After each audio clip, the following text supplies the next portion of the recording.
In PowerPoint 365, if you want to enhance your presentations with more advanced features and tools, you can do so by using add-ins.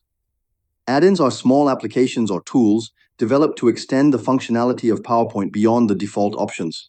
They are especially useful when working with data or presenting content that requires more interaction or automation.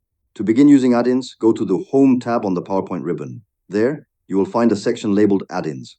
Click on this option to open the add-ins interface. In this section, you can explore the various tools available in the Microsoft Office store.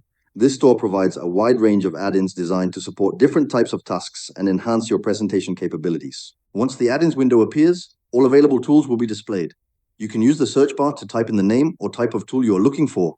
For example, if you are interested in adding a tool like ChatGPT to help generate content or automate certain parts of your presentation, you can simply type in the name and select it from the list of results. After finding the desired add-in, click on Get Now to begin the installation process.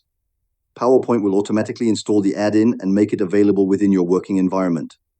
This way, the selected tool becomes part of your PowerPoint interface and is ready to be used immediately. Using add-ins is a great way to expand the functionality of PowerPoint and tailor it to your specific needs. Whether for data processing, interactive content, or productivity enhancements, add-ins can help you work more efficiently and professionally within PowerPoint 365.